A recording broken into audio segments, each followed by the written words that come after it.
27일로 최종 변론일을 확정한 헌법재판소가 박근혜 대통령 탄핵 결론을 논의하기 위한 평의 준비와 결정문 작성에 돌입했습니다. 국회 측은 최종 의견서를 제출할 예정이지만 대통령 측은 오늘 최종 서면을 제출할 계획이 없다고 밝히고 탄핵 심판에 불복할 움직임마저 내비치고 있습니다.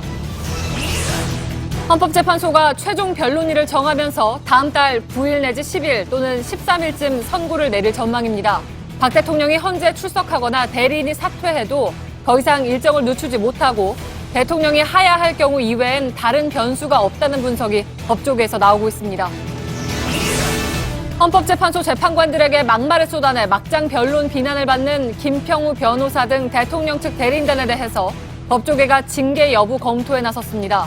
대한변호사협회가 재판부를 존중하고 언행을 신중히 하라는 성명을 발표한 가운데 김현 대한변협 차기 회장은 상임이사회에서 징계 여부를 검토하겠다고 밝혔습니다. 박근혜 대통령과 최순실 씨가 570여 차례 걸쳐 통화하는 데 사용한 차명폰은 이영선 청와대 행정관이 개설했던 것으로 JTBC 취재 결과 확인됐습니다. 특검은 이 행정관이 자신의 군대 후임이 운영하는 휴대전화 대리점을 통해서 지속적으로 차명폰을 제공한 것으로 보고 내일 이 행정관 소환 직후 관련 내용을 집중 추궁할 방침입니다. 촛불 집회 주최 측이 오는 토요일 집회에서 시민들 참여를 독려하기 위해 48시간 비상행동을 선포하고 박 대통령 탄핵 촉구 홍보 등에 돌입했습니다. 탄핵 심판 최종 변론일을 이틀 앞두고 열리는 이번 촛불 집회에는 전국의 노동자와 농민 단체 등도 서울로 올라올 예정이어서 대규모가 될 것으로 보입니다.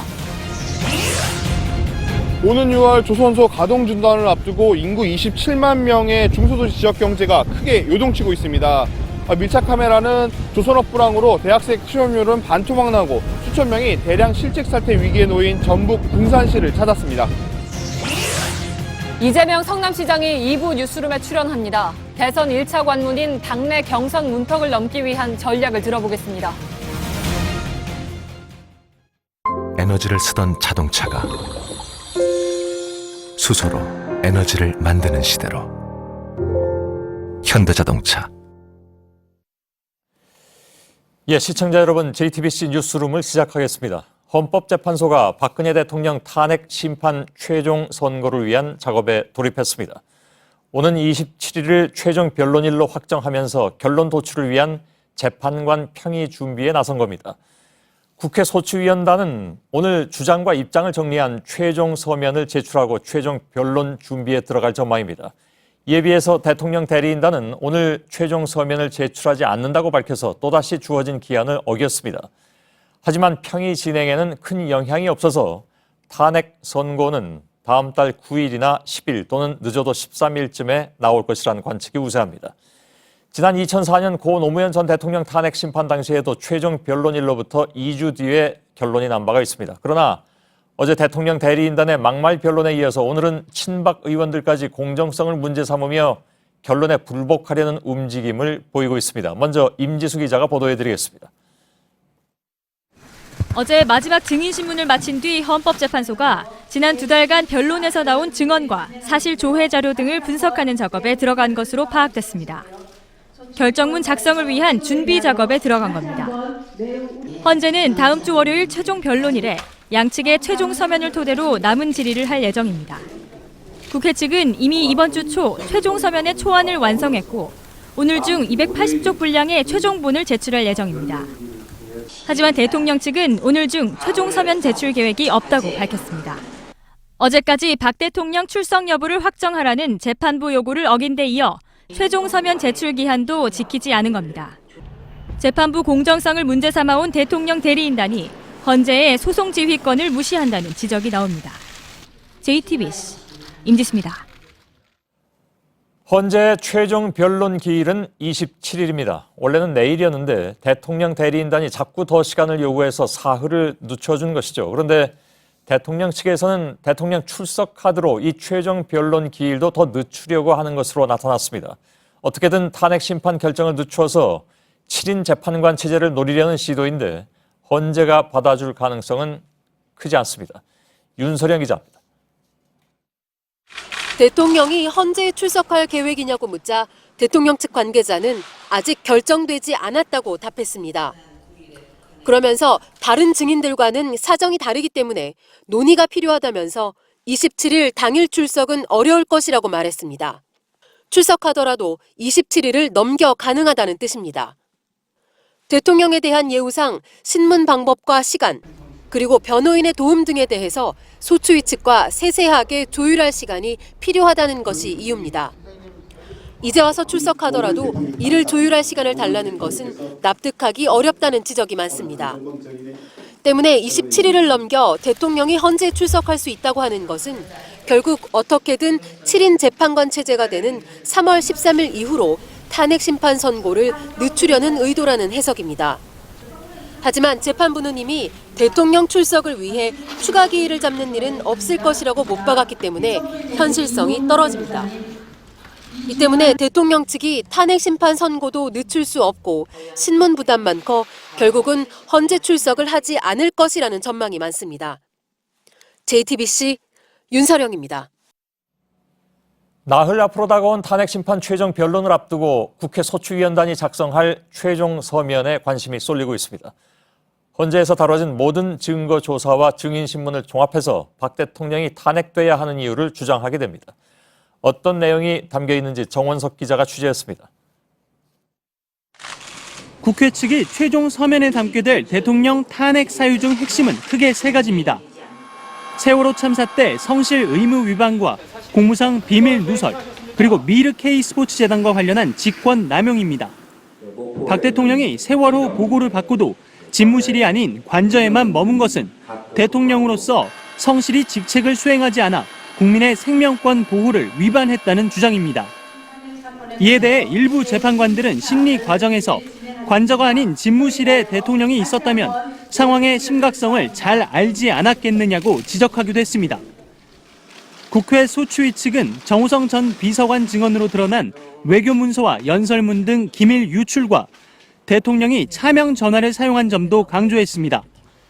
또 비선 실세인 최순실 씨에게 국정을 맡긴 것은 국민 주권주의와 법치주의 위반, 미르 K스포츠재단 설립을 돕고 기업 출연금을 강요한 점은 직권 남용으로 지적했습니다. 또 기존의 뇌물죄 등 법률 위반 부분은 이재용 부회장의 구속과 안종범 전 수석의 수첩 등 특검 수사 내용을 보태 박 대통령의 직권남용과 뇌물죄 혐의에 추가할 것으로 알려졌습니다. JTBC 정원석입니다.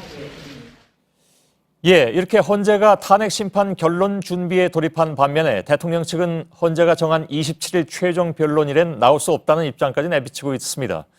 탄핵 심판 일정에 대해서 취재 기자와 한 걸음 더 들어가 보겠습니다. 백종원 기자. 네.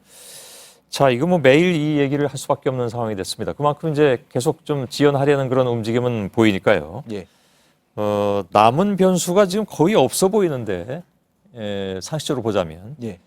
앞서서 이제 윤서령 기자가 보도해드린 것처럼 대통령이 출석은 하겠지만 27일 이후로 늦춰달라. 이렇게 하면 어떻게 됩니까? 예. 그 부분에 대한 원칙 어제 헌법재판소 재판부가 밝힌 바가 있습니다. 예.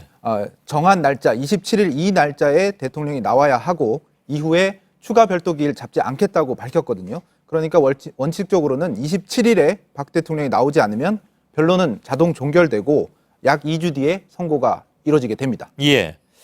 헌재가 그 입장을 뒤집을 것 같지는 않습니다. 지금까지의 상황을 보면. 결과적으로 이제 이정미 헌재소장 권한대행의 퇴임일인 3월 13일까지 선고가 가능하다. 그러니까 9일, 10일, 13일까지 얘기가 나오고 있긴 있습니다만은 예. 7인이 아닌 8인 표결로 아무튼 결론 낸다 이런 얘기잖아요. 예, 그렇습니다. 앞서 저희가 3월 9일 내지 10일 선고 가능성 줄곧 말씀드렸는데요. 예. 최종 변론일이 어제 사흘 정도 미뤄졌기 때문에 3월 13일 이정미 권한대행 퇴임 날에도 결론이 날 수 있다. 이런 전망이 법조계와 정치권에서 나오고 있습니다. 예. 퇴임 날인데 결정을 내리기가 그렇게 쉽지는 않을 것 같기도 합니다. 그날 퇴임식도 있을 테고요. 예. 제가 들고 있는 이 책을 좀 참고해서 말씀드리겠는데요. 예. 헌법재판 해설서입니다. 헌법재판소가 펴낸 책인데요. 이에 따르면 헌법재판에서 재판관의 한 표는 가장 마지막 평의에서 주심 재판관의 설명 이후에 이뤄지는 표결을 기준으로 합니다. 예. 다시 말해서 3월 9일이나 10일에 선고까지는 하지 않더라도 평결을 열어서 표결만 해둔다면 3월 13일 당일은 물론 퇴임 이후에도 8인 재판관의 서명 날인 그걸 기준으로 선고가 나간다는 겁니다. 예. 지금 또 얘기가 나오는 게 이제 대통령 대리인단의 총사퇴 가능성 이 문제인데 27일 최종 변론일 등의 이제 대통령 대리인단이 총사퇴한다 이렇게 얘기하면 그 다음엔 어떻게 됩니까? 예, 27일 최종 변론이 탄핵 소추 80일이 지난 시점입니다. 심리가 성숙된 상태인데요. 이런 시점에서 총사퇴, 심판 지연 의도가 명백하다고 볼 수 있고요. 역시 변론은 종결될 것이란 관측 우세합니다. 예. 어제를 좀 사례로 볼 수 있겠는데요. 대통령 측이 강일홍 주심 재판관에 배제해달라는 기피 신청을 냈었지 않습니까? 예. 그런데 심판 지연 의도가 명백하다고 15분 만에 각하를 했기 때문에 헌법재판소가 단호한 기류를 갖고 있다 이렇게 볼 수가 있습니다. 예. 자, 탄핵 선고 일정과 함께 주목받는 것이 역시 이제 대선 일정입니다. 네. 이거를 요 며칠 사이에 이런 변화, 그러니까 최종 변론기일을 좀 늦춰졌다라든가 하는 것, 그에 따라서 아까 13일까지도 늦춰질 수 있다고 했잖아요. 최종 선고가. 그렇습니다. 그러면 그다음에 대선 일정은 어떻게 됩니까? 예, 좀 화면을 보시면서 보시면 될 텐데요. 예, 3월 10일에 선고가 나게 되면 5월 9일 정도에 그리고 3월 13일 선고가 나면 5월 12일 이내에 대선 날짜가 잡힐 수가 있는데요. 예. 정치권 일각에서는 3월 13일을 선고일자로 더 바라고 있다는 얘기도 나옵니다. 예. 5월 12일 이내만 대선을 치르면 되기 때문에 상대적으로 날짜를 고를 수 있는 폭이 3월 9일, 10일 선고 때보다 넓어지긴 합니다. 그 통상적으로 수요일에 하는 것 또 충족시킬 수가 있고요. 그것도 가능할 수 있다. 예. 예. 다만 헌법재판관의 입장에서만 본다면 예. 대선 날짜는 사실 고려 요소가 될 수가 없고요. 이 권한대행 퇴임 당일날은 아무래도 급합니다. 그렇기 예. 때문에 3월 10일 그러니까 퇴임 전주 주말쯤에 선택할 가능성이 높습니다. 금요일. 알겠습니다. 백종훈 기자였습니다. 이런 가운데 여당에서는 오늘 법조인 출신을 중심으로 친박계 핵심 의원들이 막판 지원 사격에 나섰습니다. 또 다른 헌법기관이기도 한 헌법재판소를 맹비난하면서 심판 자체를 멈추라고 주문한 겁니다. 최수연 기자의 보도입니다. 친박계 의원들은 탄핵 심판이 막바지에 이른 상황에서 다시 탄핵 소추안 자체를 문제 삼고 나섰습니다. 지난해 12월 의결 때부터 문제가 있었던 겁니다. 13개의 탄핵 사유를 각각 투표하지 않고 한데 모아서 의결한 일괄 투표는 위헌이고 심판 절차도 문제 삼으며 헌재 재판부가 일방적인 재판을 진행하고 있다고도 주장했습니다. 모두 대통령 대리인단의 주장과 동일한 논리입니다. 대리인단이 헌재에서 재판부를 상대로 거친 언행을 쏟아낸 다음 날 친박계가 바로 지원에 나선 겁니다. 하지만 국회 소추위원단은 법무부조차 탄핵 소추 발의와 의결은 적법했다는 의견서를 냈다며 반박했습니다. 야당도 탄핵 심판을 지연시키려는 또 하나의 꼼수에 불과하다며 더 이상 헌재를 방해하지 말라고 촉구했습니다. JTBC 최수연입니다. 예, 이렇게 대통령 대리인단과 여당 의원들이 헌재를 협공하는 상황입니다. 탄핵 선고일이 코앞으로 다가오니까 화력을 집중하는 건데요. 그 정확한 배경 그리고 조금 전에 리포트에서 전해드렸던 그 논리에 대한 문제점 하나하나 짚어드리겠습니다. 고석성 기자가 나와 있습니다. 일단 앞선 리포트에서 나온 법조인 출신 친박계 의원들의 주장 여러 가지가 있었는데 맨 앞에 내건 것이 탄핵 사유 13개를 일일이 표결한 게 아니어서 처음에 소추안 나올 때요. 탄핵 소추안 표결 자체가 위법이었다. 이걸 좀 팩트체크를 해봐야 될 것 같습니다. 네, 그렇습니다. 그건 자유한국당의 전신이죠. 이 한나라당이 주도했던 2004년 노무현 전 대통령 탄핵 소추안 의결 당시를 되짚어보면 어느 정도 답이 나옵니다. 예. 이 당시에도 국회는 크게 3가지의 탄핵 소추 사유를 들었었는데 이 모든 걸 한데 뭉쳐서 표결을 한 바 있습니다. 예. 그거를 기억을 못하는 것일까요? 아니면 알면서도 그러는 것일까요? 그건 지금 알 수는 없겠습니다만. 앞서 리포트에는 이 내용이 나오진 않았는데 친박계 의원들은 오늘 이것과 관련해서 미국의 탄핵 제도하고 비교하는 그런 내용도 주장을 했습니다. 이거 역시 이제 어제 대통령 대리인단이 주장한 논리를 그대로 되풀이하는 것이기도 한데. 네, 그렇습니다. 이 탄핵 제도의 원조라고 할 수 있는 이 미국의 탄핵 제도를 그대로 따라야 한다는 뉘앙스의 발언이었는데 예. 직접 한번 들어보시죠. 탄핵 제도를 만든 미국 제도를 기준으로 보더라도 여러 사유를 모아서 탄핵하는 것이 아니라 각각의 독립된 탄핵 사유를 따져야 합니다. 예. 근데 앞에 이제 고석승 기자가 얘기한 대로 일단 그렇게 따지면 한나라당이 주도한 2004년 노무현 전 대통령에 대한 탄핵 때 그 표결도 잘못된 게 되는 거니까 자승자박이 되는 그런 논리가 돼버리고 마는데 하여간 앞뒤가 안 맞는 그런 상황이 돼버렸습니다. 네, 그렇습니다. 게다가 헌법학자인 장영수 고려대 교수는 이 탄핵의 시초는 미국이 아닌 영국이고 미국의 탄핵 제도를 굳이 따라야 할 아무런 이유도 없다고 말했습니다. 예. 친박계 의원들과는 상반되는 의견을 내놓은 겁니다. 예. 근데 이게 이제 더 중요한 게 탄핵 소추안 국회 의결 과정에 대해서 지금 여태까지 문제 삼고 있는 거예요. 거기에 대해서 이미 박근혜 정부의 법무부도 문제가 없다고 결론을 내리지 않았습니까?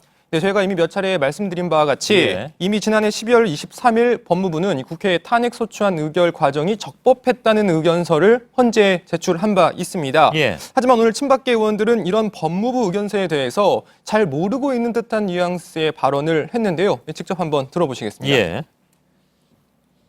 그 내용까지 다 재판에 나온 모든 자료를 저희들이 검토한 건 아닙니다. 예. 법무부 의견서 이미 저희들도 보도해드렸고 다른 언론들도 다 보도해드린 바가 있는데 그걸 이제 뭐 찾아보는 게 이렇게 어렵진 않은 것 같은데 말이죠. 아무튼 친박 의원들은 이런 논리를 근거로 해서 재판부를 지금 압박하고 있는 그런 상황인 것 같습니다.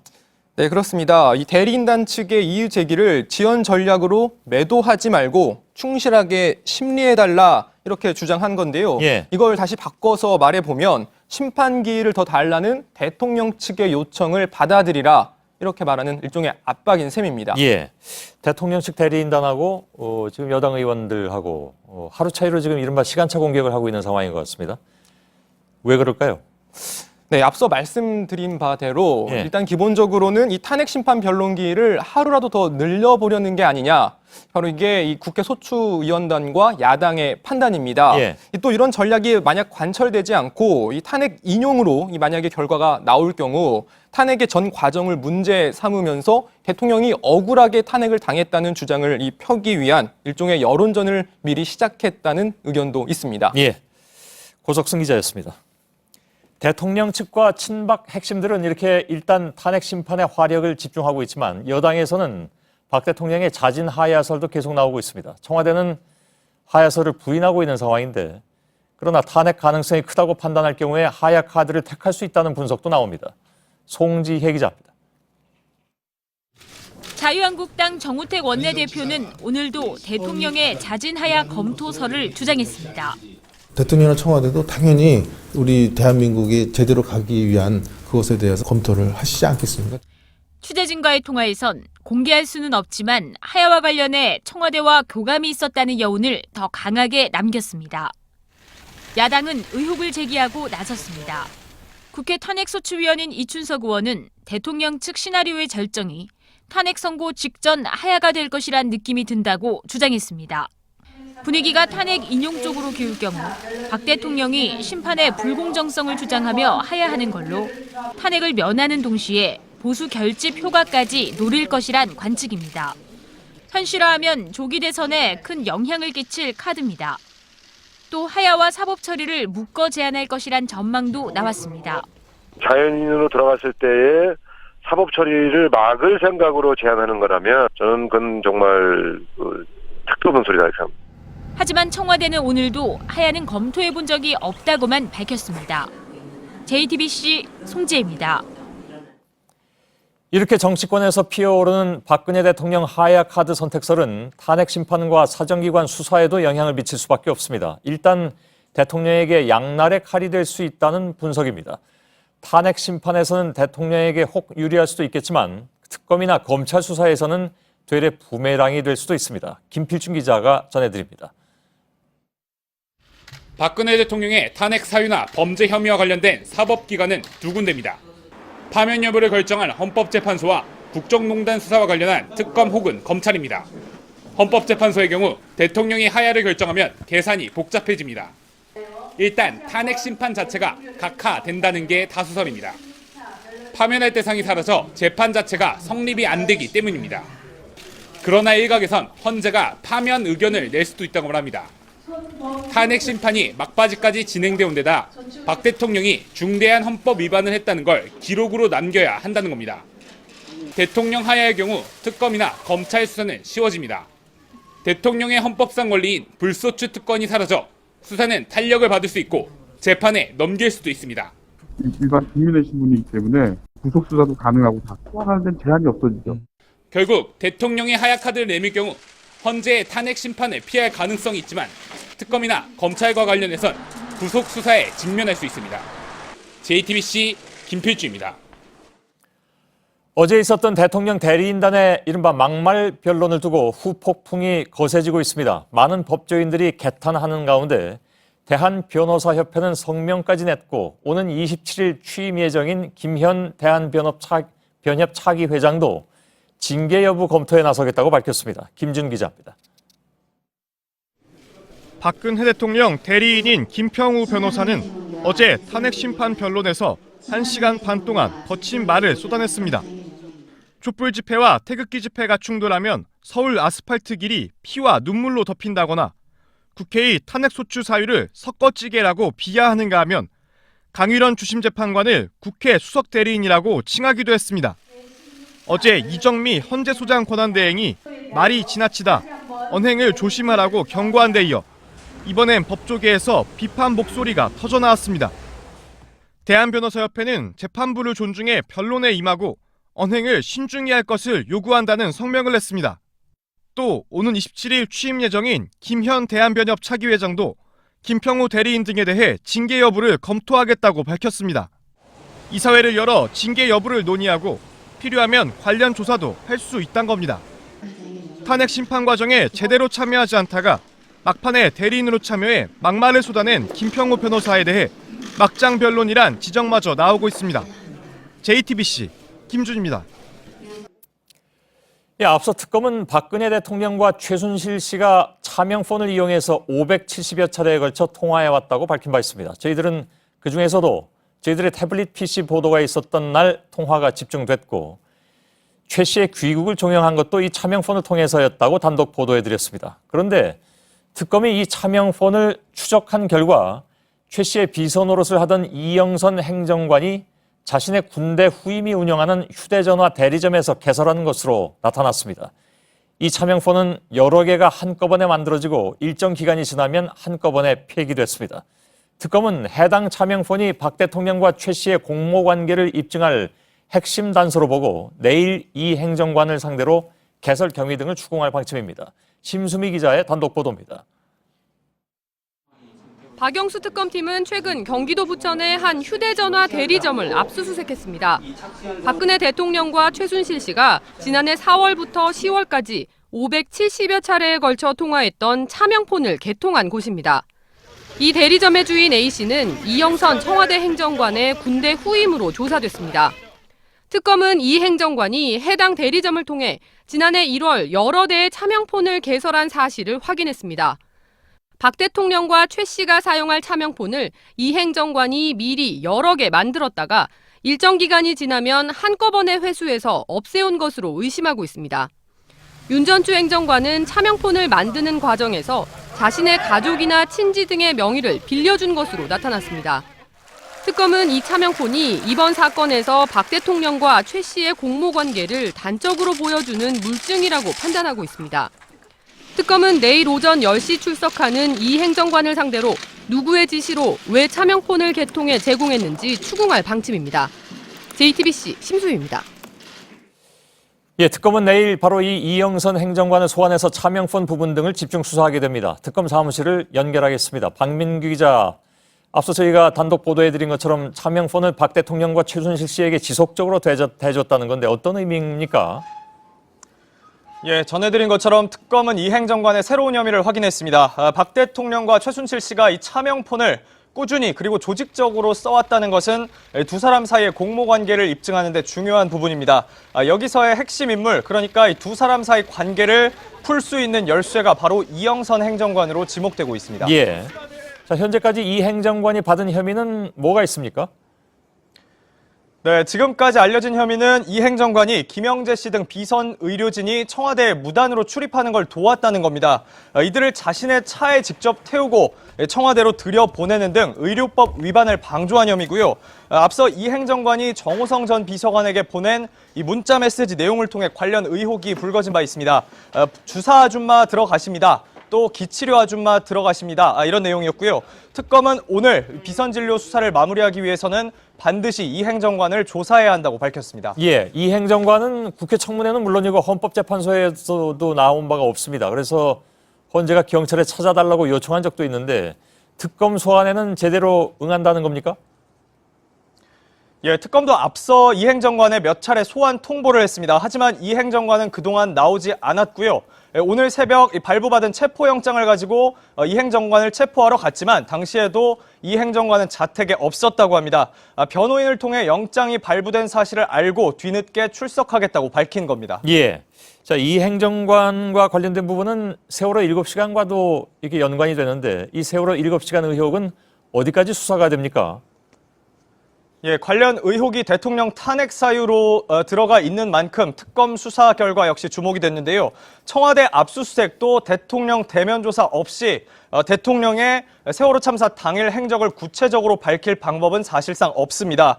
때문에 특검 수사기간이 이대로 끝난다면 이렇다 할 수사 결과를 내놓지는 못할 걸로 보이고요. 다만 내일 특검이 조사하는 이 행정관은 세월호 참사 당일 청와대에서 근무한 인물입니다. 때문에 특검은 이 행정관을 상대로 당일 대통령의 행적 역시 캐물을 걸로 보입니다. 예. 자, 대면 조사라든가 남은 처리를 어떻게 할 건지가 관건인데 특검의 입장은 뭡니까? 지금 시간은 다 돼가고 있고. 예, 특검은 오늘 이대로 수사가 끝난다면 박 대통령을 조건부 기소 중지 처분하겠다고 밝혔습니다. 기소 중지는요, 보통 이 범죄 혐의가 뚜렷하더라도 피의자가 어디 있는지 찾지 못하는 등 수사가 불가능할 때 내려지는 조치인데요. 혐의가 없다고 판단해서 재판에 넘기지 않는 이 불구속 처분과는 다릅니다. 예, 그러니까 이제 나중에 박 대통령에 대한 수사를 다시 할 수 있도록 조치를 취해준다 이런 얘기죠. 그렇습니다. 이 박 대통령 혐의는 뚜렷하지만 이 현직 대통령이기 때문에 형사소출을 받지 않는 특권이 있습니다. 때문에 재판에 넘길 수는 없는 상황인데요. 헌법재판소가 탄핵을 인용하거나 이 대통령이 퇴임해서 자리에서 물러나면 다시 수사를 진행하고 기소할 수 있도록 조건을 달아두겠다는 겁니다. 때문에 불기소 처분과 다른 이 조건부 기소중지 처분을 내리겠다는 겁니다. 예, 특검에 나가 있는 박민규 기자였습니다.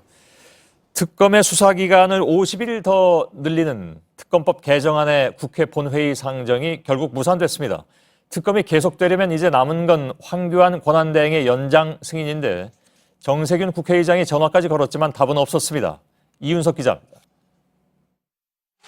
정세균 국회의장이 여야 교섭단체 원내대표를 한자리에 모았습니다. 특검법 개정안의 직권상정 문제를 논의하기 위해서입니다. 민주당 등 야3당은 박근혜 대통령 대면 조사 등 특검이 할 일이 많이 남아있다며 특검법 개정안의 직권상정을 요구했습니다. 하지만 여당인 자유한국당은 특검 연장은 대선에 영향을 미치려는 정치적 공세라며 거부했습니다. 결국 여야 합의라는 직권상정 요건을 맞추지 못하면서 특검법 개정안의 직권상정은 무산됐습니다. 국가 비상사태이므로 직권상정을 할 수 있다는 야당 측 주장도 정 의장은 받아들이지 않았습니다. 특검의 수사기간을 연장하기 위해 남은 카드는 황교안 권한대행이 특검의 수사기한 연장 요청을 승인하는 것뿐입니다. 합의 당시의 정신에 맞게 당연히 황교안 대행은 연장에 동의를 하는 것이 옳다. 오후엔 정세균 국회의장이 황교안 권한대행에게 직접 전화를 걸었습니다. 정 의장이 특검 연장의 중요성을 설명했지만 황 대행은 검토하겠다는 기존 대답만 되풀이했습니다. 야당은 황 대행의 특검 연장 거부는 재량권 남용이라며 탄핵 사유가 될 수 있다고 경고했습니다. JTBC 이윤석입니다. 박근혜 대통령의 취임 4주년과 탄핵 심판 마지막 변론기일이 나흘 앞으로 다가오면서 촛불 집회 열기는 다시 뜨거워지고 있습니다. 주최 측은 오늘부터 48시간 비상행동에 나섰습니다. 토요일인 25일은 대규모 집회가 예상됩니다. 이선화 기자입니다. 대규모 집회가 예정된 주말이 아직 이틀이나 남았지만 행진과 구호는 이미 시작됐습니다. 특검을 연장하라! 모레 토요일 집회는 박 대통령 취임 4주년과 탄핵 심판 마지막 변론기일을 앞두고 열리는 만큼 촛불 집회 주최 측은 막판 총력전에 들어갔습니다. 현재는 국민의 요구에 따라서 탄핵을 인용해서 2017년이 대한민국 역사에 정말 새로운 전환기가 될 수 있도록 해야 할 것입니다. 특히 이번 주말 집회는 올해 첫 민중총궐기 대회와 함께 치러집니다. 전국 노동자와 농민단체 등이 서울에 와서 집회 규모가 커질 전망입니다. 내일 오후엔 특검 사무실 앞을 출발해 토요일 광화문 광장까지 가는 1박 2일 행진도 진행됩니다. 친박단체들도 비상사태를 선포하고 이번 주말 집회 참가자를 총동원하겠다고 밝혔습니다. 집회 신고 장소도 기존 대한문과 서울시청 광장에다 을지로 입구역과 동대문까지 추가했습니다. 특히 주말 집회에 이어 3일절에는 자유총연맹 등 조직을 총동원해 여론전에 나선다는 계획입니다. JTBC 이선아입니다. 오늘 발표된 한 여론조사에서는 최근에 상승세를 보여왔던 안희정 충남지사와 황교안 권한대행의 지지율이 주춤하는 모습을 보였습니다. 대신 안철수 국민의당 전 대표와 이재명 성남시장이 소폭 올랐습니다. 정재은 기자입니다. 리얼미터가 지난 20일부터 22일까지 실시한 여론조사 결과입니다. 문재인 전 민주당 대표가 32.4%로 8주 연속 1위 자리를 지켰습니다. 하지만 최근 상승세를 이어가던 안희정 충남지사는 일주일 전보다 1.2%포인트, 황교안 권한대행은 3.2%포인트가 떨어졌습니다. 안희정 지사는 2위는 유지했지만 같은 조사에서 4주 만에 처음 지지율이 하락했습니다. 최근 선의 발언 논란으로 일부 보수층에서는 지지도가 올랐지만 민주당 지지층에서 이타의 표가 더 많았습니다. 황교안 권한대행도 특검 수사 기한 연장을 두고 애매한 입장을 보이면서 지지율이 떨어졌다는 분석입니다. 반면 안철수 국민의당 전 대표와 이재명 성남시장은 지난주보다 지지율이 소폭 상승해 10%대를 기록했습니다.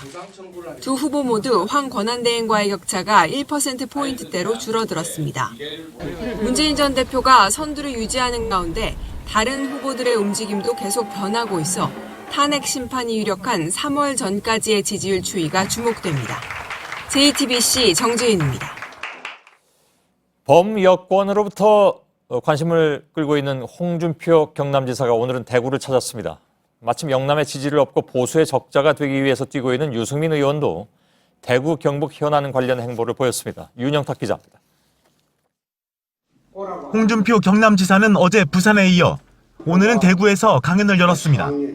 강연에 앞서 기자회견에선 친박계를 강하게 비난했지만 극히 일부의 양아치 친박들이 박근혜를 망쳤다. 박 대통령은 위법한 행위를 한 게 없다며 탄핵 심판을 비판했습니다. 촛불 시위만으로 탄핵 가부를 결정하겠다. 그게 민주주의입니까? 그거는 재판 아니에요. 민중주의고 인민재판이에요. 앞으로 대선 주자로서 행보를 본격화하면 개파와는 거리를 두되 박 대통령에 대한 동정 여론은 안고 가겠다는 뜻입니다. 홍 지사는 내일은 울산을 찾아 영남권 강연 정치를 이어갑니다.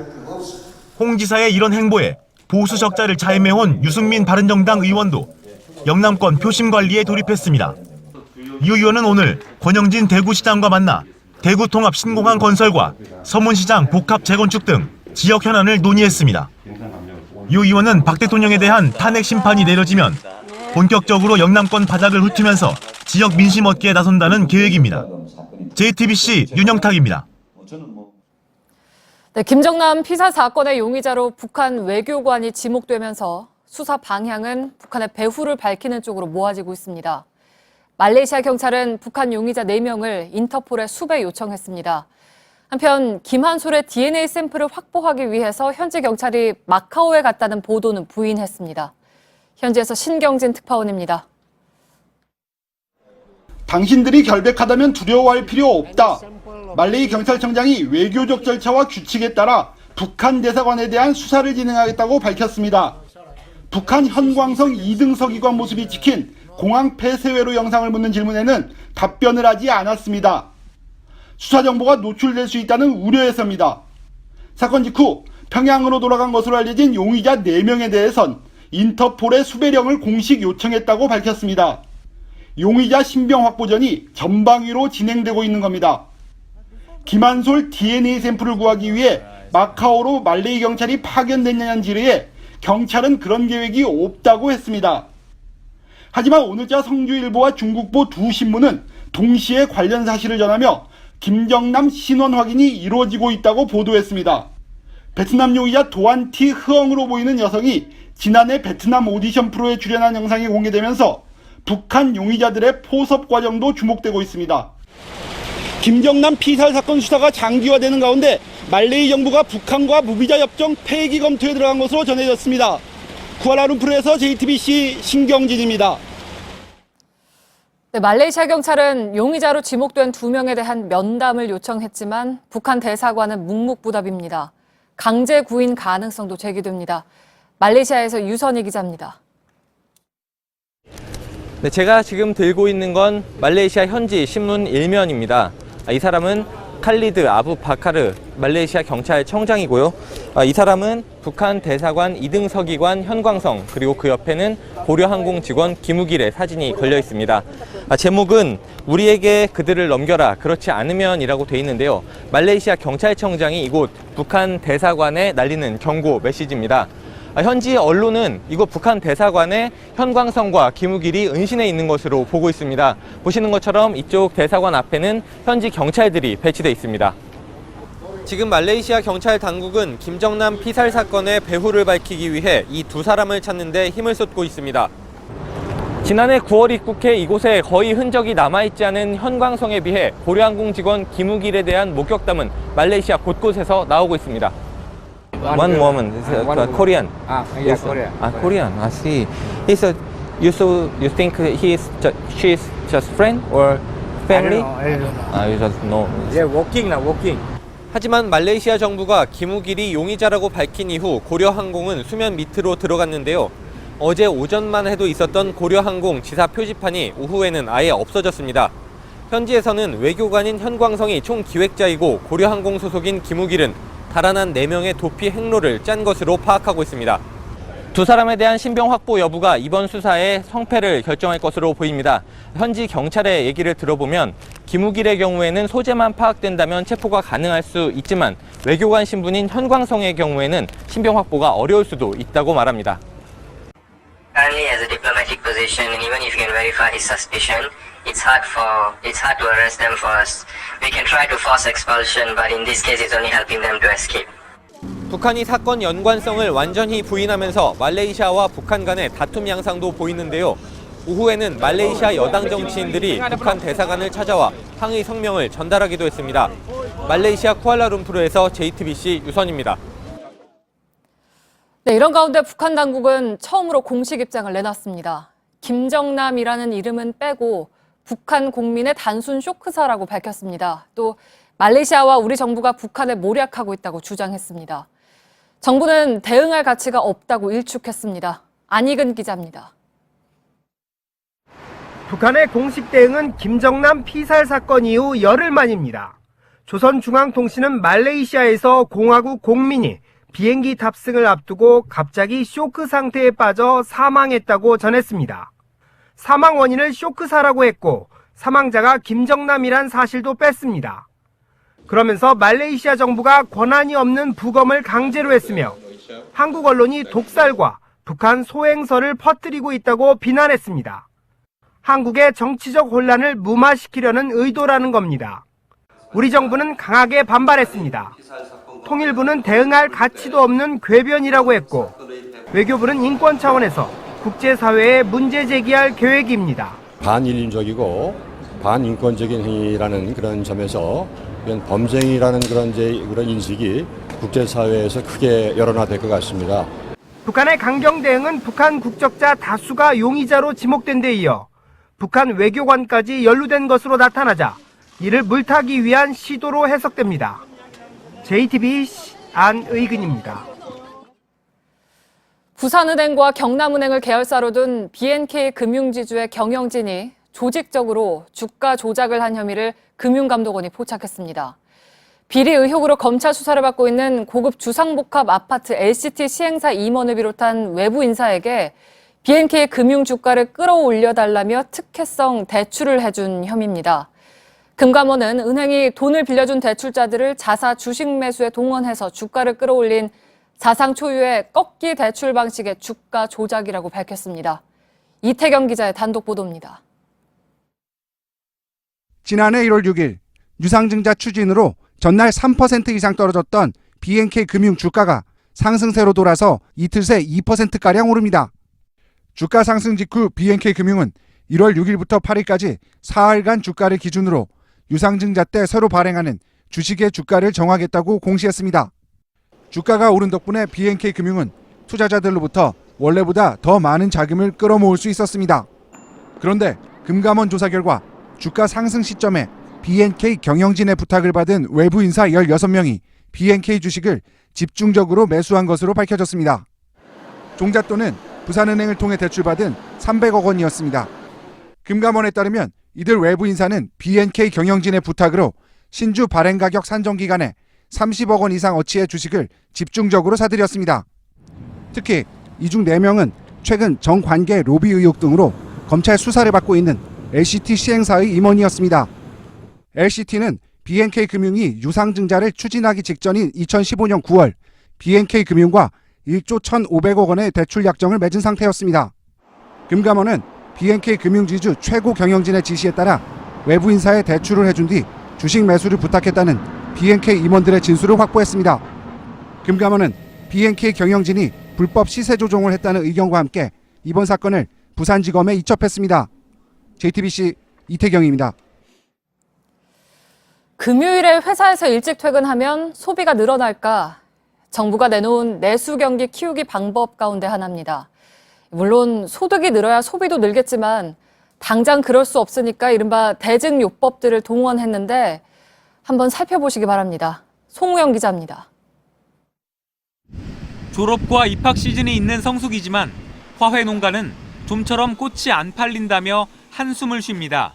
예년 같으면 지금 화훼단지에 상인들이 많이 다니고 북적북적 해야 되는데 경기가 안 좋은 게 기본적이고 이렇게 꽁꽁 내수를 활성화하기 위해 정부가 심혈을 기울이는 건 소비 심리 회복입니다.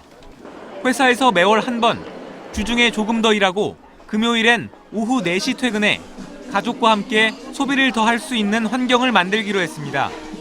전통시장과 대중교통 사용액 소득 공제율도 연말까지 40%로 늘리고 요금을 깎아주는 호텔들은 재산세를 경감해주기로 했습니다. 영세 자영업자와 저소득층의 지원 방안도 추진됩니다. 전세자금 대출 한도를 늘리고 주택담보대출은 연체가 되지 않아도 일자리를 잃거나 장사가 안 돼 폐업할 경우 1년간 원금 상환을 유예할 수 있습니다. 교통비 절감을 위해 KTX는 25일 전에 예약하면 최대 50%까지 할인해 주기로 했습니다. 또 생계급여를 받을 수 있는 대상을 늘리는 등 저소득층 지원 방안도 마련됩니다. 전문가들은 이런 내수 살리기 대책도 필요하지만 근본적으로 고용과 소득이 늘어날 수 있는 정책들을 더 가다듬어야 한다고 지적합니다. JTBC 송우영입니다. 외교부가 부산의 일본 총영사관 앞에 설치된 소녀상을 다른 곳으로 이전해달라는 공문을 관련 자치단체에 보냈습니다. 부산 소녀상은 이미 구청에서 한 번 철거가 됐다가 시민 반발로 다시 설치된 것이죠. 이번엔 중앙정부가 나서서 공문으로 압박한 겁니다. 안태훈 기자입니다.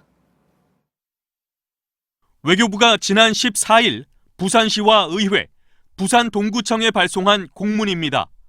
영사관 후문 쪽에 설치한 소녀상은 국제관례상 바람직하지 않다는 것입니다. 당사자들이 지혜를 모아야 한다고 했지만 사실상 이전 요구입니다. 좀 더 분명하게 관련 지자체에 전달하기 위해서 공문을 보낸 것입니다. 외교부는 지난해 12월 시민단체가 부산 일본 영사관 앞에 소녀상을 건립하려고 하자 해당 지자체가 판단할 사항이라고 했지만 이후 한일 외교 갈등이 커지자 국제관례에 맞지 않다며 지자체를 압박하고 나섰습니다. 관할 지자체는 바로 반발했습니다. 부산 동구청은 현 청장 임기 내에 소녀상을 철거하거나 옮기지 않겠다는 입장에 변함이 없다고 말했습니다. 외교부는 서울 일본 대사관 앞 소녀상에 대해서도 부산 소녀상과 같은 기준이 적용되는 것이냐는 질문에 그렇다고 답해 논란이 커질 것으로 보입니다. JTBC 안태훈입니다. 어제 충북 단양 중앙고속도로에서 버스가 추락하는 사고가 있었죠. 버스에 타고 있던 금호공대 학생들은 사고 직전에 차가 심하게 휘청거리면서 가드레일과 중앙분리대를 잇따라 들이받았다고 말했습니다. 사고 원인을 밝히는 것도 쉽지가 않아 보입니다. 윤두열 기자입니다. 버스에 타고 있던 학생들은 버스가 갑자기 심하게 흔들렸다고 말했습니다. 심하게 흔들리고 유리창이 깨지고 순식간에 버스 안이 아수라장으로 변했다고도 했습니다.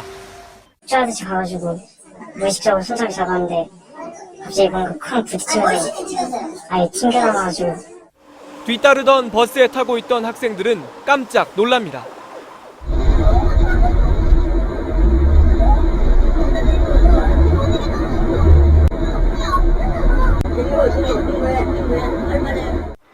대부분 학생들이 안전벨트를 매고 있어 큰 사고는 피했습니다. 의식을 잃었는데 깼을 때 막 애들 다 나가고 있어가지고 진짜 힘겹게 나왔어요. 사고 지점은 내리막 경사의 왼쪽으로 굽은 곳이었습니다. 또 비가 내린 데다 날이 추워 살얼음이 얼어있는 상태였습니다. 그래서 오자마자 차가 들리더라고. 그럼 뭐 중심을 못 잡고 그러니까 가드레일 바꿨어. 중앙분리대 바꿔 또 가드레일 바꿔 또 거리가 이게 나갔다 생각해요. 경찰이 사고 차량의 블랙박스를 확보했지만 메모리 용량이 가득 차 과거 영상만 들어있었습니다. 뒤따르던 버스의 블랙박스는 렌즈가 깨져 있어 화면이 녹화되지 않았습니다. 여기에 사고 지점 주변 CCTV도 없어 사고 원인 규명이 쉽지 않아 보입니다. JTBC 윤두열입니다. 태양의 수명은 약 120억 년, 50억 년 정도 지났으니까 이제 절반쯤 남았습니다. 우리 처지에선 지금 70억 년 후의 일까지 걱정하는 건 지나친 호사 같긴 하지만 아무튼 그 이후의 지구의 운명을 걱정해서 많은 이들이 제2의 지구를 발견하는 데 몰두해왔죠. 미 항공우주국 나사와 다국적 연구진들이 지구와 비슷한 행성 무려 7개를 발견했습니다. 김현기 특파원입니다. 7개의 행성이 태양 역할을 하는 트라피스트원 주변을 돌고 있습니다. 태양 주변을 지구를 포함한 8개 행성이 돌고 있는 것처럼 7개 행성이 공전하는 이른바 미니 태양계입니다. 거리는 지구로부터 39광년, 최단 거리로 알려진 알파 켄타우리가 4.4광년임을 감안하면 가까운 편입니다. 주목할 점은 이들 행성들의 크기와 질량이 지구와 매우 흡사하다는 겁니다.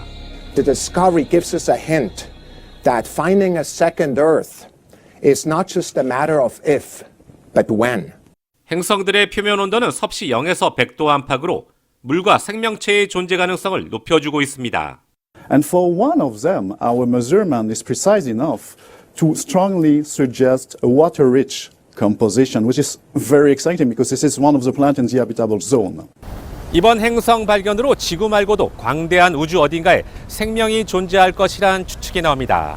하지만 이번 연구에 참여했던 연구자들은 한마디로 우리는 알 수 없다고 말했습니다. 워싱턴에서 JTBC 김현기입니다.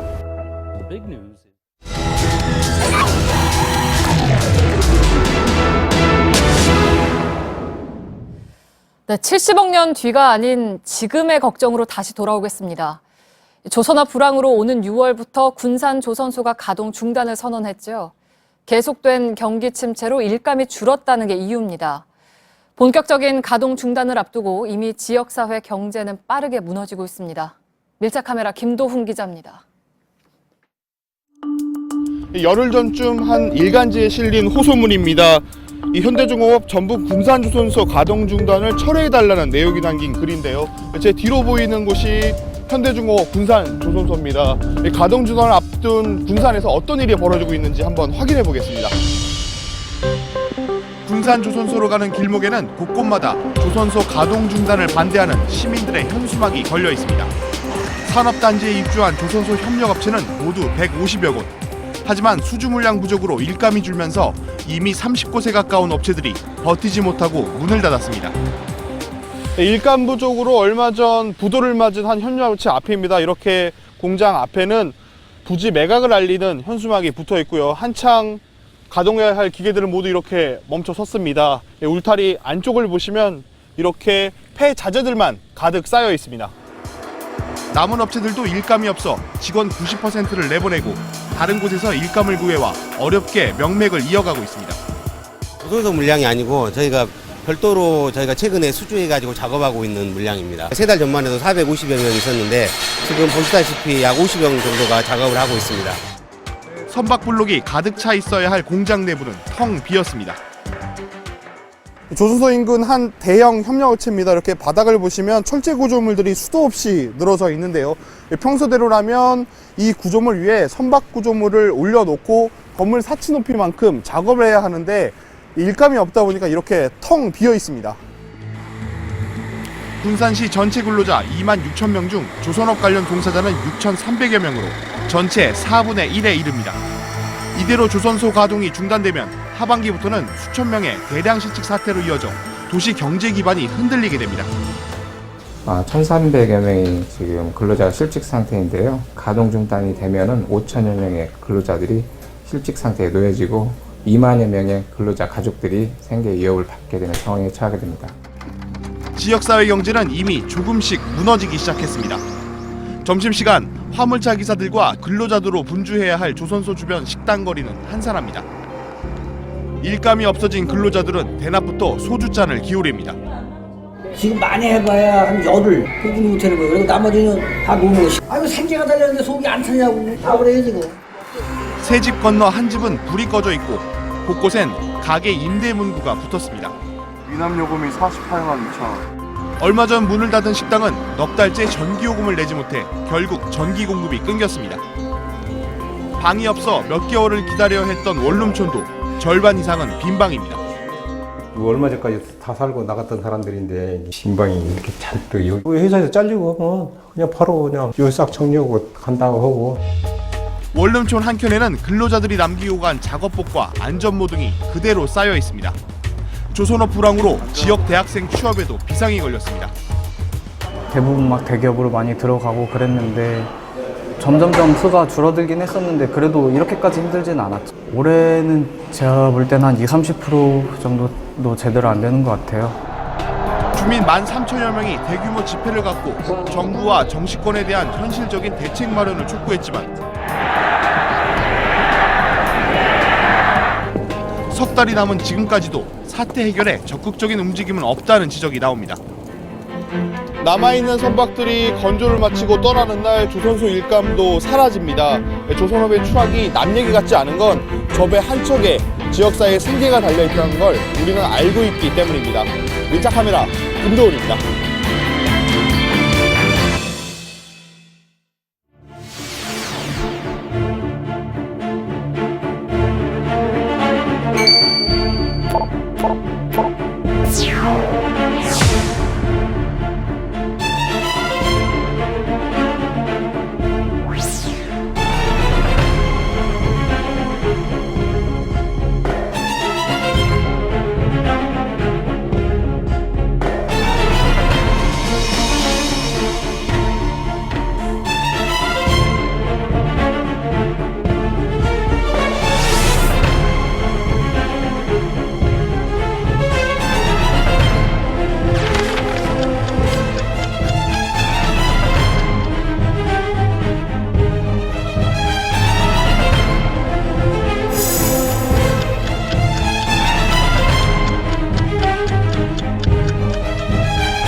뉴스룸의 앵커 브리핑을 시작하겠습니다.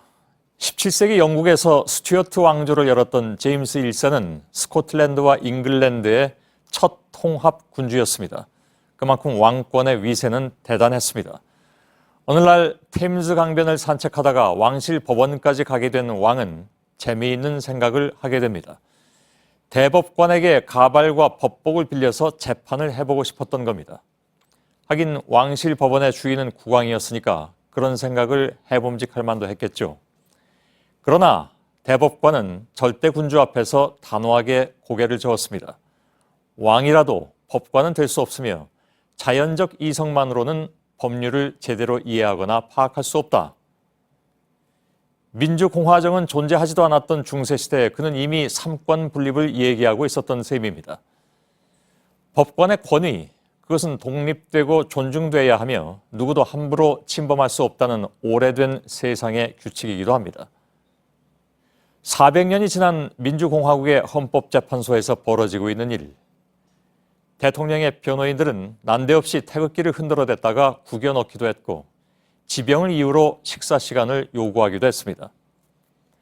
헌법재판관을 향해서는 막말을 퍼부어댔고 그 재판관의 중립성을 훼손하는 말을 저작거리에서도 쓰지 않을 표현으로 쏟아냈습니다. 사실 탄핵 심판의 막바지로 갈수록 여론전이 심해질 것이라는 것은 누구나 예견하고 있었던 것이지만 그것이 이런 극단적인 방법으로 나타나면서 합리적 시민들이 느끼는 당혹감은 그만큼 큽니다. 탄핵 절차에 임하는 대통령 측의 태도 자체가 탄핵감이다. 일각에선 이런 비판마저 나오고 있더군요. 더구나 그들 모두는 그 까다롭다는 사법시험을 통과하고 법조계에 오래 몸담았던 인물들입니다. 그들은 왜 자신들이 갖고 있는 권위마저 훼손당하는 것을 마다하지 않는가? 400년 전 템즈 강변의 산책에서 떠오른 장난기 섞인 생각이 결국 제임스 1세를 법의 권위에 대한 자각으로 이끌었다면 헌법재판소의 심판정을 고성과 삿대질로 물들인 이들을 헌법의 권위에 대한 자각으로 이끌어줄 것은 무엇인가? 아까 소개해드린 중세 왕정시대 커크 대법관의 말과는 달리 법률 공부를 따로 하지 않아도 우리는 자연적 이성만으로도 이해하고 믿고 있는 것. 대한민국은 민주공화국이다. 오늘의 앵커 브리핑이었습니다.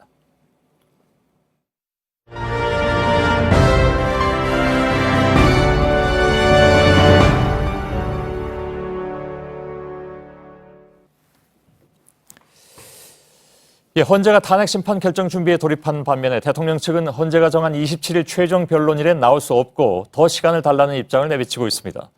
정치권에서는 박근혜 대통령의 하야 가능성도 나오고 있는데 어느 정도 현실성이 있는지는 아직 가늠하기 어렵습니다. 탄핵 심판 일정 등에 대해서 취재기자와 한 걸음 더 들어가 보겠습니다. 앞서 1부에서 백종원 기자, 저희가 상세하게 보도를 해드렸는데 대통령이 출석은 하겠지만 예를 들면 뭐 몸이 안 좋다든지 해서 27일 이후로 그러니까 3월 초쯤 언제라도 하여간 출석할 테니까 시간을 더 달라. 이렇게 요구하면 어떻게 되는 겁니까? 일단 헌법재판소가 원칙을 밝힌 적이 있습니다. 재판부가 정한 27일 최종 변론에 대통령이 나와야 하고요. 그 이후에 추가 별도 기일 잡지 않겠다고 했습니다. 27일에 박 대통령이 나오지 않으면 변론은 자동 종결되고요. 그대로 약 2주 후 뒤에 선고가 이뤄질 전망입니다.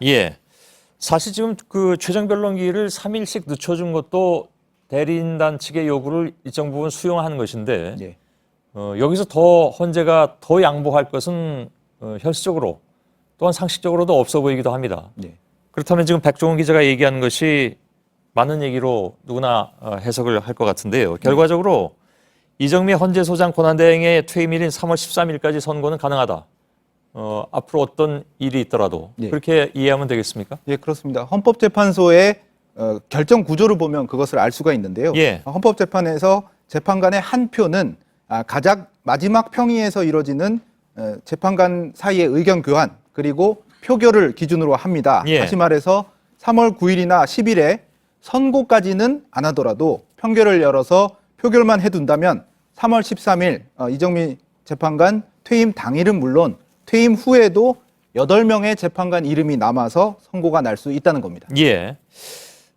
왜 자꾸 이정미 재판관이 그만두기 전에 꼭 결론 내려고 하느냐라는 얘기들을 대리인단 쪽에서도 하고 있는 것 같은데 사실 이것은 뭐 지난번에 다른 전문가들 얘기도 들었습니다만은 이정미 재판관이 퇴임을 하고 나면 7명이 되는데 이것은 중환자실에 들어가는 것이나 마찬가지다. 예, 헌법재판소가. 헌법적 비상사항이라고 박한철 전 소장이 설명하기도 했습니다. 예. 그러면 이게 서두르는 것이냐? 헌법재판소 입장은 결코 그렇지 않은 것 같습니다. 여태까지 80일 가까운 시간이 있었고 충분히 다 심리했다라는 것이 이제 헌법재판소의 입장이기도 하니까요. 예. 만약이지만 오늘 뭐 자꾸 이제 하야 얘기가 나오고 있는데 대통령이 탄핵 결정 전에 하야를 하면 물론 청와대는 이걸 부인하고 있습니다. 그럼 말도 안 되는 얘기다 이렇게 얘기하고 있는데 뭐 그래도 만에 하나 요즘 뭐 상상 이상의 일이 자꾸 나오니까 그렇게 되면 어떻게 될까요? 예, 일단 사례를 좀 봐야 되겠는데요. 예. 하야가 확실해질 때, 그러니까 이승만 전 대통령이 지난 1960년 4월 27일이었습니다. 국회에 사임서를 제출하고 사저로 돌아간 바 있는데 예. 이렇게 단순한 사의 표명이 아니라 사임서 제출 등 법률적으로 효과가 있는 하야가 이뤄지게 되면 대통령의 직이 사라지게 됩니다. 그래서 법리적으로는 탄핵 심판에 요건이 없다는 각하 결정이 나올 수가 있습니다. 예. 다만 결정문의 주문이 그렇다는 것이고요. 상당수 재판관들은 자신이 쌓아온 법리를 토대로 탄핵 인용이나 기각 결정의 의견을 결정문에 다 남길 수가 있습니다. 예. 최정 변론일은 뭐 누차 말씀드린 대로 27일로 늦춰졌는데 27일 그날에 대통령 대리인단이 만약에 이제 총사퇴한다 이렇게 나온다 하더라도 그건 이미 때는 늦으리다 이렇게 해석을 하면 되는 거죠? 예, 그렇습니다. 27일이 그 탄핵 소추된 지 80일이 지난 시점입니다. 예. 이미 성숙된 상태라고 할 수 있고요. 이런 시점의 총사퇴는 심판 지연 의도가 명백하다고 볼 수 있고 어제 재판에서도 뭐 기피 신청 같은 것은 지연 의도가 명백하다 이렇게 해서 각하된 바 있습니다. 예. 자, 3월 9일이냐 10일이냐 혹은 뭐 그 전에 결정하고 13일에 발표하느냐 이에 따라서 며칠 상관에 대선 예정일이 왔다 갔다 할 수가 있습니다, 사실. 예, 그렇습니다. 예. 그것만 잠깐 좀 짚어보죠. 예. 3월 10일 선고가 나게 되면 지금 보시면 알 수 있는데요. 예. 5월 9일 이내에 대선이 치러지게 됩니다. 3월 13일에 선고가 나면 5월 12일 이내에 대선이 치러지는데요. 예. 정치권 일각에선 3월 13일 선고 그리고 5월 12일 이전 대선을 좀 바라는 얘기가 나옵니다.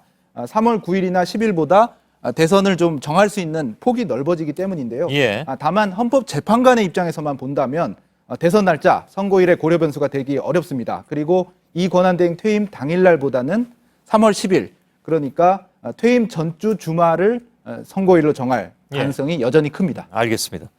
지금 헌재 결정일이 점차 다가오면서 재판관들에 대한 안전 문제 이것이 크게 좀 대두가 되고 있는 것 같습니다. 그래서 경찰이 지금 헌재 재판관들을 24시간 경호에 들어갔다면서요? 예, 그렇습니다. 어제부터 헌법재판관 지금 남아있는 8명에 대해서 개별 경호, 밀착 경호를 시작하게 됐고요. 헌재 청사 주변의 경찰력도 강화했고요. 예. 재판관 평의실이나 사무실 같은 중요 장소에는 도청 방지 장치도 이미 설치가 된 상태입니다. 예. 이런 상황 자체가 사실은 좀 비합리적이긴 합니다. 예. 백종원 기자였습니다. 수고했습니다.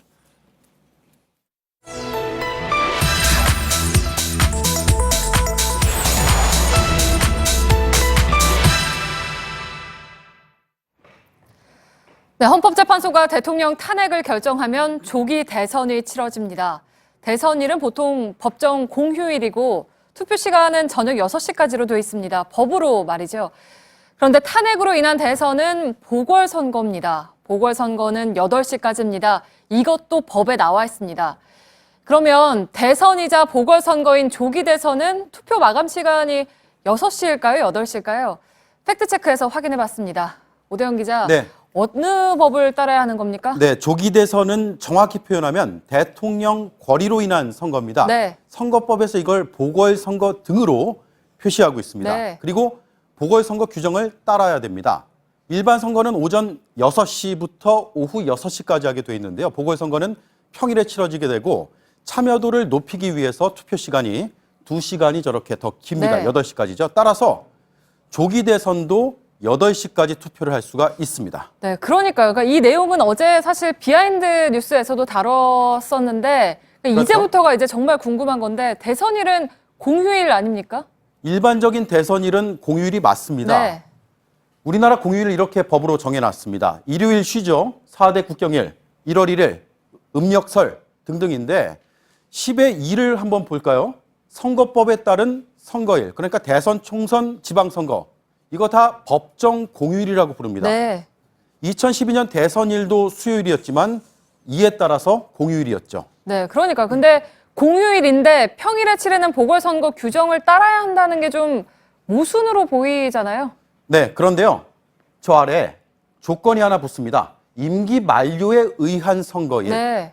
즉 대통령이 임기를 못 채워서 치르는 선거 여기에 해당이 안 됩니다. 따라서 첫 번째 결론. 조기 대선일은 법정 공휴일이 아니다. 평일에 치러지는 보궐선거다. 저녁 8시까지 투표한다. 네. 입니다. 그러면 공휴일이 아니니까 직장인들은 뭐 출근하기 전이나 퇴근하고 나서 아니면 근무를 하다가 이제 투표를 하러 가야겠군요. 그렇습니다. 그런데요. 이게 다가 아닙니다. 저 아래요. 정부가 수시 지정하는 날, 기타 정부가 수시 지정하는 날도 공휴일이 될 수가 있습니다. 정부가 필요하다고 판단하면 공휴일이 되는 겁니다. 이게 흔히 말하는 임시 공휴일인데요.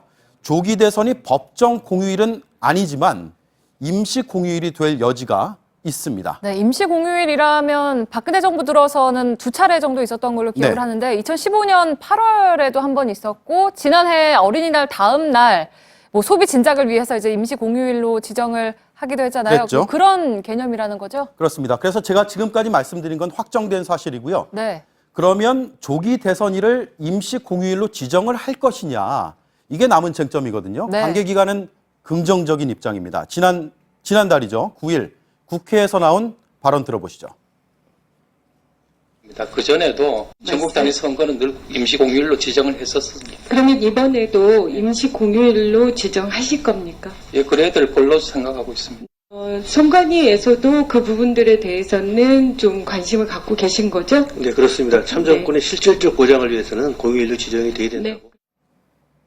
그러니까 선관위도 그렇고 인사혁신처도 모두 지금 한 목소리를 내고 있는데 해야 한다 그러죠? 네. 그러면은 이 기관들이 이제 결정을 하면 바로 이제 공휴일이 되는 건가요? 어떤가요? 인사혁신처와 행정자치부가 주무부처거든요. 네. 주무부처는 제안을 하는 겁니다. 국무회의 통과해야 되고요. 이걸 누가 결정하느냐? 황교안 권한대행이 최종 결정하게 됩니다. 네. 5월 첫째 주는 공휴일이 많습니다. 임시 공휴일 지정을 감안할 경우에 조기 대선이 치러진다면 둘째 주가 유력하다 이런 추측들이 나오고 있는데요. 네. 따라서 최종 결론 보궐선거여서 오후 8시까지 투표할 수 있다. 법정이 아닌 임시 공휴일 지정도 가능하다 이겁니다. 투표에 더 많이 참여할 수 있다는 측면에서 긍정적이죠. 네, 사실 그동안 정치권에서는 투표 시간을 2시간 더 늘리느냐 마냐를 놓고 뭐 유리하다 불리하다를 놓고 계속 논쟁이 이어졌는데 앞으로도 이제 신경전이 계속될 것 같군요. 팩트체크 오대영 기자였습니다.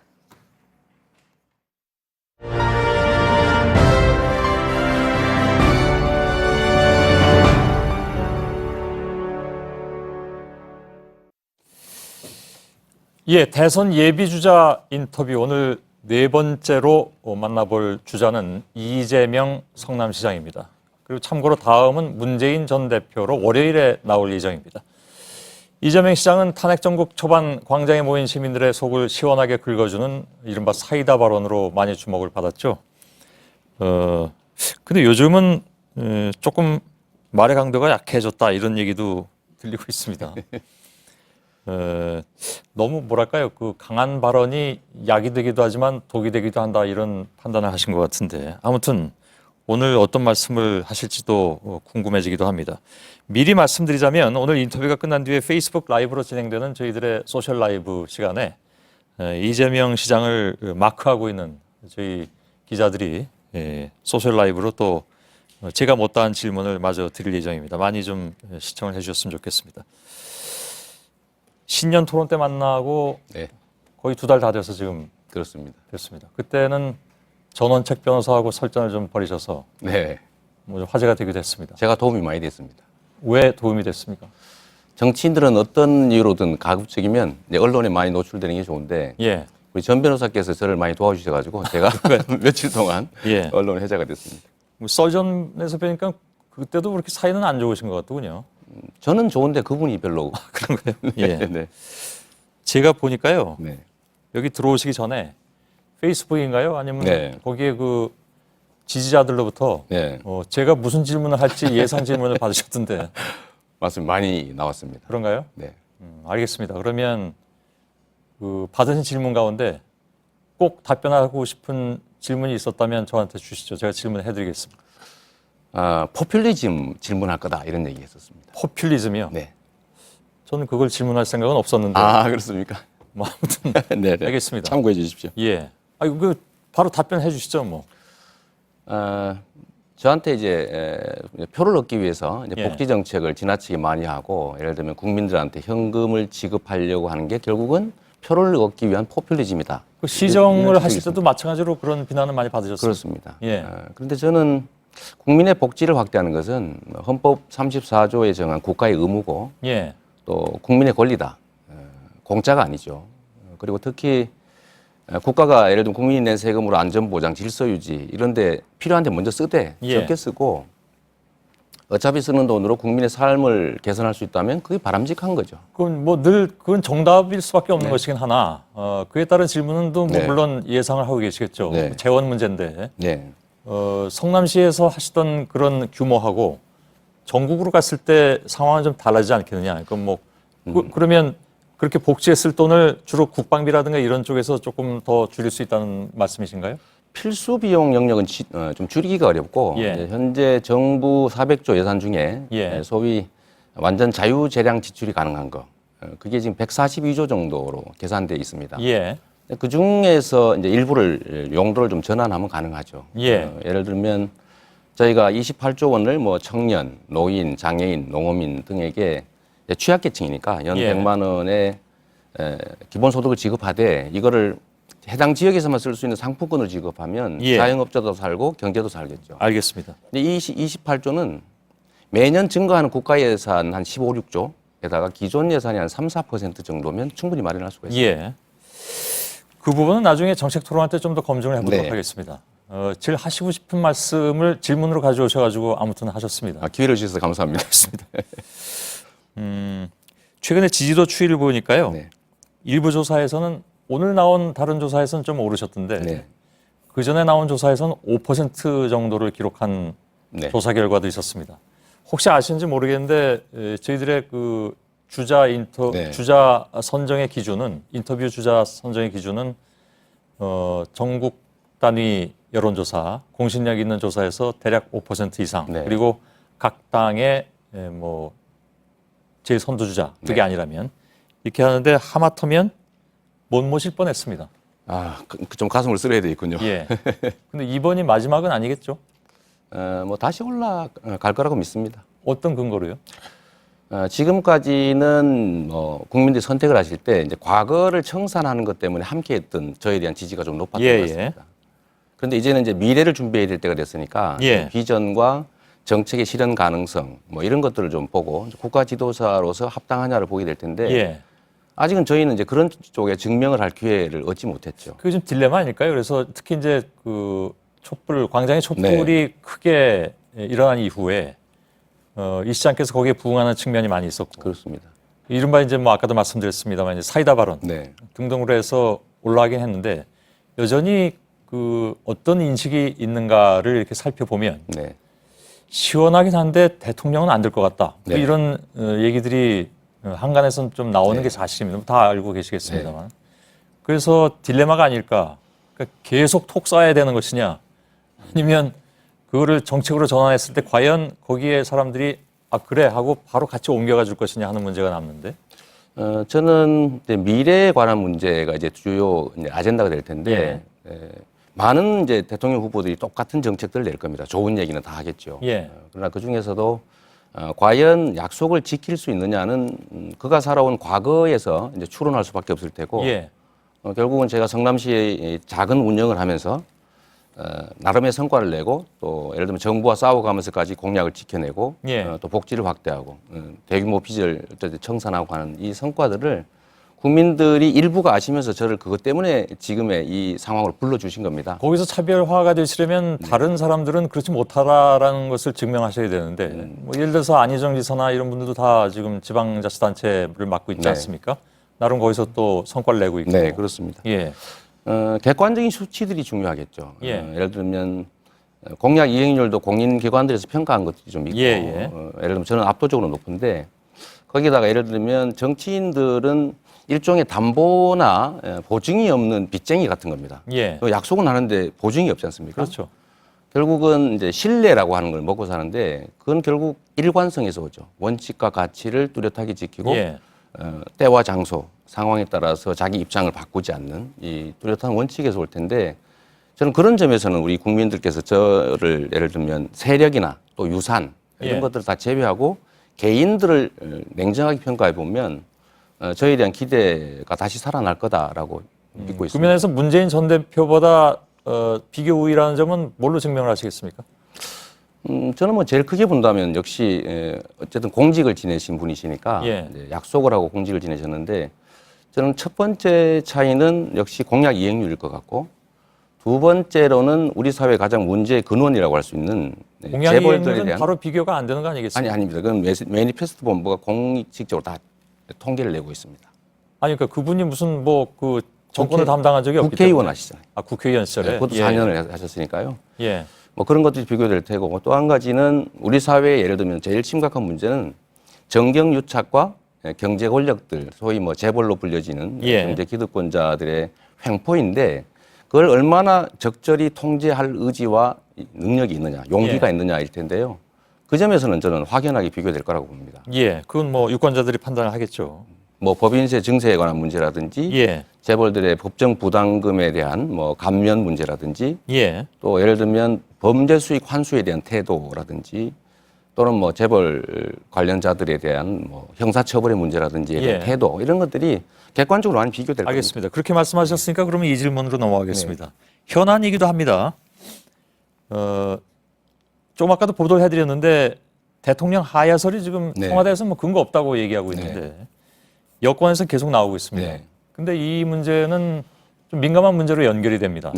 그러니까 대통령에 대한 뭐 사법 처리 문제라든가 예우 문제도 있겠죠.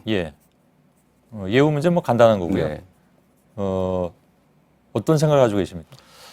저는 대통령이 명백하게 헌정 질서를 유린했고 국민들로부터 신임을 잃었기 때문에 빠른 시간 내에 최대한 빠른 시간 내에 사퇴하는 것이 더 낫다고 봅니다. 탄핵을 받느니? 아니 탄핵보다는 하루라도 빨리 나가는 게 좋다고. 탄핵도 인용될지 기각될지 뭐 그건 알 수 없으니까요.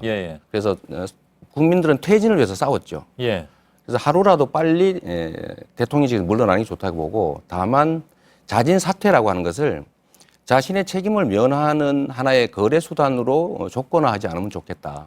그건 받아들여져서는 안 된다. 그건 어떤 뜻입니까 정확하게? 보통은 내가 자진 사퇴할 테니까 형사 책임을 면제해달라든지 뭐 구속하지 않는다든지 뭐 이런 것들이 거래될 수가 있죠. 그러나 그것은 그러면 받아들일 수 없다. 저는 받아들이면 안 된다고 생각하는 거죠. 만인이 법 앞에 평등하고 대한민국 사회가 건국 이래 그야말로 70년이 훨씬 넘도록 실제로는 죄 지은 강자들이 한 번도 제대로 처벌받은 예가 없습니다. 이번에는 한 번쯤은 대통령직에 있었다는 이유로 면제되는 것이 아니라 더 높은 직위를 누렸기 때문에 더 강력한 책임을 져야 된다는 걸 꼭 보여줘야 된다고 생각합니다.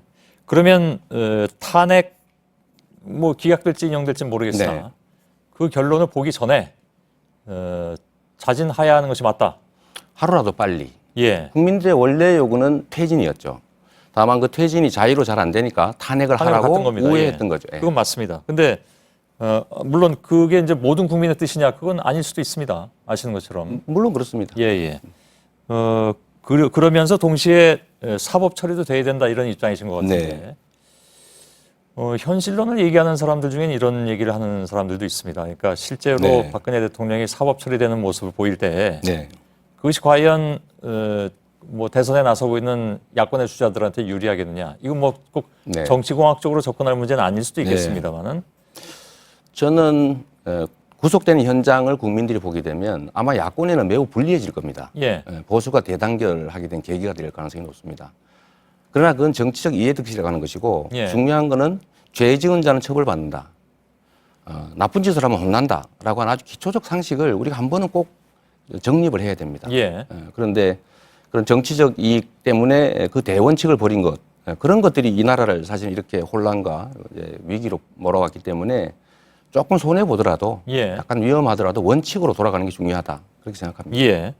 특검이든 아니면 검찰이든 실제로 유죄라고 기소해서 법정에서 그렇게 결정이 났을 때 죄가 있는지 없는지는 알게 되는 거겠죠, 물론. 물론 뭐 무죄 추정의 원칙이라고 하는 게 예, 있으니까 예. 당연히 그러겠지만 사실 명백하지 않습니까? 이게 우리 그 손앵커님 하신 말씀 중에 되게 재밌는 말씀을 제가 기억하고 있는데 우리가 상식적으로 옳은 거라고 생각하면 버리지 말자 이런 말씀 하신 일이 있더라고요. 그럼 오래전에 네. 예. 그게 중요하죠. 예. 예를 들면 법적 판단이라고 하는 건 책임을 묻기 위한 절차이고 이 나라의 주인인 국민들은 주권자로서 예. 예를 들면 대리인 머슴들에게 대해서 문제할 수 있죠. 예. 잘못됐다 단정할 수 있습니다. 알겠습니다. 현안 중에 그게 지금 오늘은 제일 큰 현안이어서 질문을 드렸습니다. 다시 이제 그 당내 경선 문제로 좀 돌아가겠습니다. 당내 경선에서 누군가가 뭐 압도적으로 이기지 않으면 결선 투표를 하게 되잖아요. 본인께서는 몇 위를 할 것 같습니까? 일단 1위를 하는 게 목표이긴 한데 현실적으로는 2위 정도를 하게 될 것 같습니다. 1위는 누구라고 생각하신다는 거죠? 당연히 뭐 압도적 세력과 유산을 가지고 계신 문재인 후보가 되지 않을까 싶습니다. 안희정 지사 정도는 내가 꺾을 수 있을 것 같다. 꺾어야죠. 예. 그다음에 그럼 만일에 이제 결선 투표를 하게 되면 그다음에 전략은 뭡니까? 결선 투표를 가면 얼마 안 남은 일이기 때문에 지금 제가 훨씬 더 기대를 많이 받을 거라고 생각합니다. 왜냐하면 결국 본선에서 소위 천정 효과라고 하는 게 있을 수 있는데 한 번 안 찍었던 사람들은 다시 바꾸지 않습니다. 그게 예를 들면 소위 선진 민주주의 국가들에서 후보로 한 번 본선을 나왔던 분들이 다시 안 나오는 이유기도 하죠. 한 번 졌던 사람은 다시 쓰지 않습니다. 그게 이제 천정 때문에 그렇죠. 그런데 결국 그런 누구는 절대 안 돼 이런 것들을 이겨내기가 만만치가 않을 것이고 국민들로서는 특히 야권 연합 정권을 만들어낼 수 있는 그런 사람을 선정하게 될 텐데 그 측면에서는 제가 훨씬 더 가능성 측면에서는 더 높지 않을까 싶습니다. 지금 그 말씀은 그냥 말씀한 것만 그대로 받아들여서 해석을 하자면 1위는 뭐 누군가 딴 사람이 하는데 그게 아마 문 전 대표인 것 같고 2, 3위를 누가 하냐 중에서 2위를 한 사람이 중요하다라는 말씀인데 뭐 예상하신 대로 희망하시는 대로가 안 돼서 만일 3위를 하시면 지금 말씀 그 논리 그대로라면 결선 투표는 가보나 마나 나는 진다 이런 얘기가 됩니까? 제가 이해를 못 하겠습니다. 아니요. 아까 2, 3위 이렇게 있을 때 결국 안 된다고 안 찍은 사람한테 다시 표가 가지는 않는다. 따라서 2위가 그 결선 투표에서도 가장 유리하다고 하셨는데 혹시 본인의 희망대로 되질 않아서 본인이 3위를 하면 그 논리대로라면 결선 투표에서 어렵다는 얘기지 않습니까? 그게 뭐 2, 3위 표가 다 합쳐져서 1위를 상대하게 되지는 않겠죠. 뭐 당연히 또 1위를 지지하는 사람도 있을 테니까. 근데 제가 드리고 싶은 말씀은 사실 야권 연합 정권을 만든다는 게 매우 중요하고 사실 민주당 혼자 집권한다고 하더라도 나중에 뭘 할 수가 있겠습니까? 근데 야권 연대 또는 야권 연합 정권을 만들려면 사실 후보 간의 적대감이 많이 없어야 됩니다.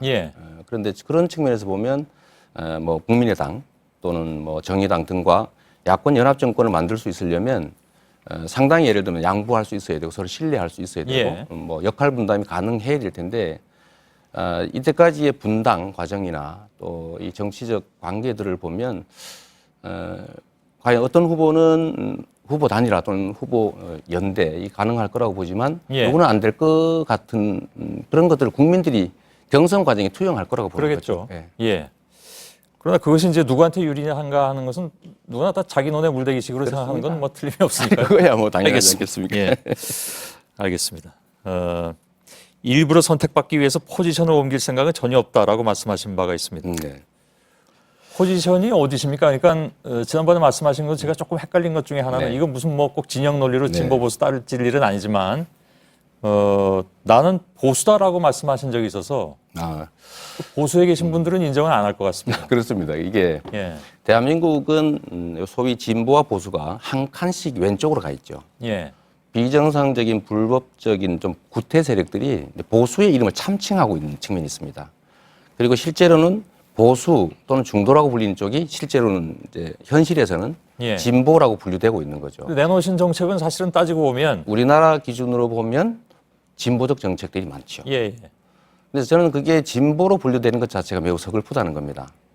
왜냐하면 제가 낸 정책들의 거의 대부분은 현재 있는 헌법 질서, 법 질서 내에 있는 것들을 주로 주장하고 있기 때문에 이런 것들조차도 법대로 하자. 우리가 법에 정한 헌법이 정한 복지의 확대 이런 것조차도 진보라고 분류되는 것 자체가 매우 서글퍼서 그 진보라는 이름을 그야말로 이 포장으로 우리 사회를 지배하고 있는 구태기득권 세력들을 좀 이게 경쟁의 장에서 내몰자라는 취지의 말씀을 드린 겁니다. 예.